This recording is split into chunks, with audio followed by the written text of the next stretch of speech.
Hello, hello, hello to all my uniques out there. This is your favorite girl, Akudo.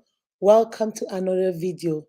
I wanted to talk about Annie Idibia's post that was written on Punch newspaper. I saw Summer Ako. I don't know if any of you follow her. Summer Ako. You can go find her out on YouTube. She's a good commentator. She makes very good comment. I like to talk. I like to follow her. She always gives you the whole sides of the story. Okay.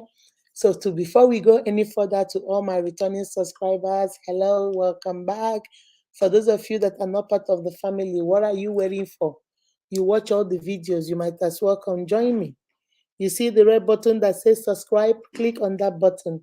Wait for the notification bell. Click on that one too. So you will be the first to see my videos once they drop. Now, let's jump right into it. The title says From Rags to Riches. We all have stories we tell. Some of us came from a very, very poor, struggling background, but we are here today. Some of us came from a family there when we didn't even see 2 square meals to eat, but we are here today.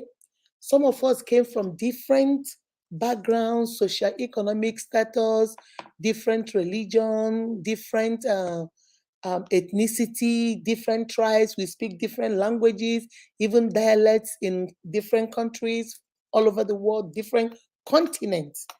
But this lady, Anne Idibo, she's a celebrity. Her husband is, I think, a musician. Two Face is a celebrity too.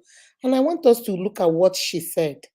I don't know if you guys can see it, but let me bring it closer so you guys can see it. Let me bring it closer. Okay, I want you to let's go straight to what she said. She said the actress continued from SS1. She never knew what it felt like to go on break time. Break time in Nigeria, we call it like recess. When you go to school, you study, maybe come to school around 7, 8, you'll be in class around maybe 11:30, 12. You have a break, you have what we call recess, you go play, you eat your lunch or whatever you came to school with. So she said from SS1, she never knew what it felt like to go on break time like other kids in school, because that was when she sneaks out of school to rush to the market. The very old gate man, who I think he's the one that she buys from, he was definitely in his 50s, because became her friend to buy her mother's pepper soup ingredients. So looking at this post, it looks like the mom sells pepper soup.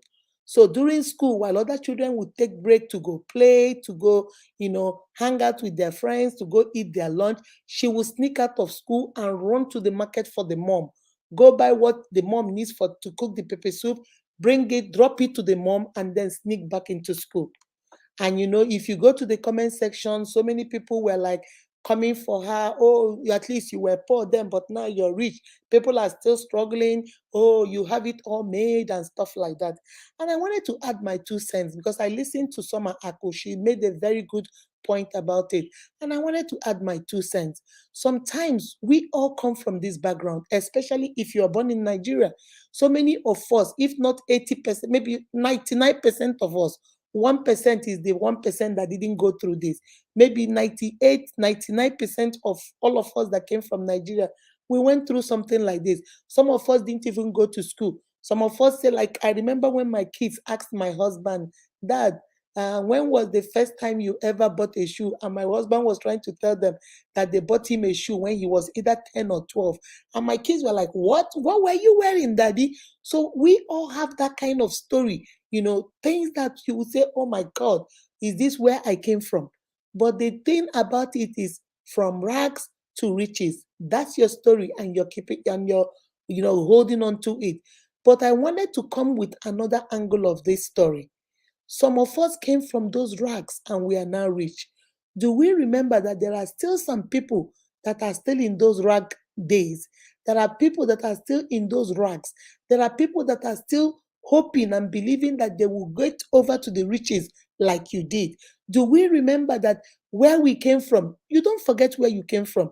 You remember there are still people left behind. Remember, no one left behind. No child left behind. We are the military people. We don't leave any soldier behind. Do you remember that where you came from, there are people that are still wearing those rags? There are people that are still suffering. There are people that are still there, don't have no hope, don't know where they're going to get the next square meal or where they're going to get money for their school fees. My sister, my unique, my brother, is this a motivation for you? How many people have you helped in those your rag days? How many friends have you lifted up and said, you know what, I'm going to set you up so that at least you can come out too and move from rags to riches so that you can have your own story to tell? How many of us? So even though this story is so good, we are saying, oh my God, Two-Face wife, Annie Idibo, look at what she said. She's not the only one that suffered. Some people are saying, please go sit down. You're not the only one that suffered. We all suffered too. Like she doesn't have a right to tell her stories. She had a right to tell her story. That's her past. And she has the right to share it as a testimony. Look at where I was before, but look at where I am now. She has the right to celebrate it. I was over there, but look at where I am now. She has the right to motivate people with it. Guys, even though you are here, don't worry, you can also be here. She has a right to tell her story. That's her narrative. That's her story. We cannot get angry at her because, oh, at least you have mouth to say it. After all, you are out of it. You at least are happy. No. She has the right to share her story. That's her story, and she's keeping to it. And if you have your own story, how are you going to share your own story? Is your own story going to be a story of success that you came from this place, but look at where you are now? Sometimes majority of us don't have that kind of story to tell. Majority of us are still struggling. We are still in that stage of being in rags. We are still trying to put 2 square, 3 square meals on the table. We are trying to still put a roof over our head and our children's head. We are still trying to put clothes on our backs. We are still trying to deal with the bills that come here and there, and we are still struggling. My sister, my brother, those of us that have left the story of rags to riches, those of us that have made that transition from rags to riches, what are you doing as a person? Remember what we say: when we empower one, we empower all. When you empower one sister, you empower her whole generation. When you empower one brother, you empower his whole generation. What are you doing? Because the next thing you people will say is, I don't even have that money to help somebody. I can't even help myself. Talk of helping somebody. My sister, my brother, there is something you can do. You can give somebody a glass of water.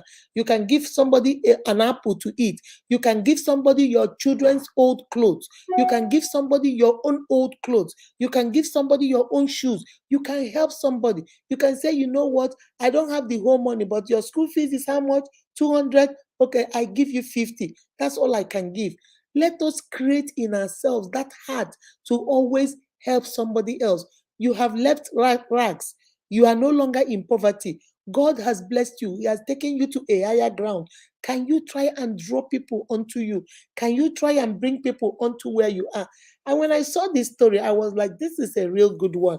But when I now saw what people were saying, some people were for her, saying it's okay that she moved, thank God, we will all get there. And the majority of the people were like, oh, please stop. At least now, like they're angry that she finally made it. No, this is her story. Just like you have a right to tell your story. Just like my husband will tell his children his story. I was this, sometimes we didn't eat dinner, sometimes we didn't do this. And my children are like, really, daddy? So what did you do after that? Because they don't get it. But that doesn't mean that my husband, myself, we are going to change our story so that people don't know where we are coming from. No, you should not be ashamed of your past. If you suffered, you went without, there are some nights you went without food. There are some nights your father couldn't pay your school fees. There are some nights you guys were sick and there was no money to take you to the hospital. Those were your past. But thank God you are where you are now. You can afford good food, you can afford good school for your children, and you have the right to share that story. Because your story, remember, the past is there to teach us how to deal with things in our present and what to expect in our future. So if you have a past like that, you know that because you suffered, now you are where you are. You tend to be more careful with where you are because you never want to go back to where you used to be. But what I'm trying to encourage you now, Remember, empowerment is not just for you. Empowerment is for everybody around you. I'm trying to motivate you, inspire you, encourage you, and urge you on. Now that you have arrived, now that you have moved from that transition, you have moved from rags to riches. Now that you are here, how many people are you helping? How many people are you dragging? How many people are you pulling up? How many people are you saying, hey, you can't be in rags anymore? Come on, let's go. Remember, the more the merrier. If all of us are up here, then there is nobody down here. Guess what? Envy, jealousy, every other thing, so many evil will be eliminated. Because if I'm eating in my house and you're eating in your house, nobody's going to be jealous or envious of the next person. So, my sisters, my brother, even as we rejoice and we are happy with this sister that she moved from rags to riches, let us also remember that because God blessed us and created an opportunity or connections, put somebody in our lives, our Jonathans, that moved us from one level to the other, let us also remember that we are also Jonathans. We are also the bridge. We are also the opportunity. We are also the chance. We are also the people that God has put in this place, used, taking us to where we are supposed to, where we are now. And now God wants to use us to bring so many people up to where we are. All right? Let me hear from you. Go to the comment section. Tell me what you think about this story. Do you think she shouldn't have said anything? Or do you think that's her story and she's keeping to it? That's her story, that's her narrative, and she can tell her story boldly of the testimony of what God has done in her life. And as you tell your own story of what God has done in your life too, how He moved you from rags to riches, remember, there are still some people in your family, colleagues, people you know, in your neighborhood, in your place where you used to live before, in your yard, wherever you grew up, there are still people that are still there. There are still people that are still under those rags. There are still people that are still living the life of rags. Can you be the opportunity? Can you be the chance? Can you be the bridge? Can you be the connection? Can you be the network that is going to move them from where they are to where they need to be? All right. I just wanted to come and share that with you guys. Let me come out of this. Hold on a second. I just wanted to come and share that with you. If you agree with me, go to the comment section. Let me hear your story. If you don't agree with me, go to the comment section. Tell us what you think. All right. I love, love, love, love, love you guys. Remember, you are beautifully and wonderfully made by God. That is why you are unique. Be kind to yourself and to everybody around you. We all need that testimony from rags to riches. Bye bye.